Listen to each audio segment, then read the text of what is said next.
Hi hello నమస్తే దోస్తులు, అందరూ ఎలా ఉన్నారు? బాగున్నారా? సో నేనైతే ఈరోజు మంచి అప్డేట్ అయితే తీసుకొచ్చాను. సో ఎవరు కంగారు పడాల్సిన పని లేదు, మంచి అప్డేట్ ఇస్తాను. ప్రజెంట్ ఇప్పుడైతే షో ఆల్రెడీ స్టార్ట్ అయిపోయింది. పాయల్ రాజ్పుత్ ఎవరైతే ఉన్నారో తను స్టేజ్ మీద డ్యాన్స్ పర్ఫార్మెన్స్ అయితే చేస్తున్నారు. సో నెక్స్ట్ వచ్చేసి ముగ్గురు స్టార్ హీరోలు అయితే రాకపోతున్నారు. సో ఈ ముగ్గురు స్టార్ హీరోలు ఒకళ్ళు వచ్చేసి రవితేజ గారు, అండ్ నెక్స్ట్ విక్టరీ వెంకటేష్ గారు, అండ్ థర్డ్ వచ్చేసి మెగాస్టార్ అనమాట, మన చిరంజీవి గారు వస్తున్నారు. సో ఒకవేళ చిరంజీవి గారు రాలేని పక్షాన ఉంటే విక్టరీ వెంకటేష్ గారు వచ్చే అవకాశం ఉంది. సో నెక్స్ట్ వచ్చేసి రవితేజ గారు ఆల్రెడీ వచ్చేసారంట.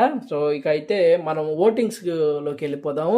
ఇవి జెన్యున్గా నాకు వచ్చిన సోర్స్ నుంచి వచ్చిన ఓటింగ్స్ ఇవన్నీ కూడాను. బాగా గమనించండి, వినండి. ఇక్కడ వచ్చేసి టాప్ 5 ఉన్నారు కదా, టాప్ 5లో వచ్చేసి డెమోన్కి మన ఇమాన్యుయల్కి వచ్చేసి ఈక్వల్ ఓటింగ్ జరిగింది. చాలా అంటే చాలా ఈక్వల్ ఓటింగ్ జరిగేసి ఇద్దరు సరి సమానంగా ఉన్నారు. బట్ 0.3% మాత్రం ఇమాన్యుయల్కి పడ్డాయి ఓటింగ్స్. సో అవి కూడా హెచ్చుతజ్జులుగానే ఉన్నాయి. దీన్ని బట్టేసి ఇక్కడ ఇమాన్యుయల్ 3rd ప్లేస్ ఇస్తున్నారు, డెమోన్కి 4th ప్లేస్ ఇస్తున్నారు. ఇక మీకు చెప్పాల్సిన పనే లేదు. ఇవంతా జెన్యున్గా వచ్చిన ఓటింగ్స్. నేను చెప్పేదన్నీ జియో హాట్స్టార్ నుంచి మీరు ఇచ్చిన మిస్డ్ కాల్స్ నుంచి. ఇక ఆర్డర్ వైజ్గా వచ్చేస్తే టాప్ 1లో కళ్యాణ్, టాప్ 2లో తనుజ, టాప్ 3లో ఇమాన్యుయల్, టాప్ 4లో డెమోను, టాప్ 5లో వచ్చేసి సంజన గారు. సో ఇప్పుడు బ్రీట్ కేస్ ఏదైతే ఉందో ఈ బ్రీట్ కేస్ని ఎవరికి అందిస్తారు ఏంటనే విషయం చెప్తున్నాను.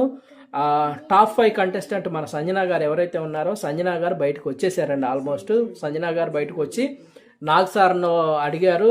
నేను లోపల ఉన్నప్పుడే నాకు బ్రీట్ కేస్ పంపిస్తారేమో అని అనుకున్నారు, ఎందుకంటే నేను ఆల్మోస్ట్ ఫిక్స్ అయిపోయాను సార్, నేనే టాప్ 5 అని చెప్పి అన్నారు. చూశారు కదా, అందరూ వాళ్ళు ఆల్రెడీ ఫిక్స్ అయిపోయి ఉన్నారు ఎవరు ఏంటి అనేది.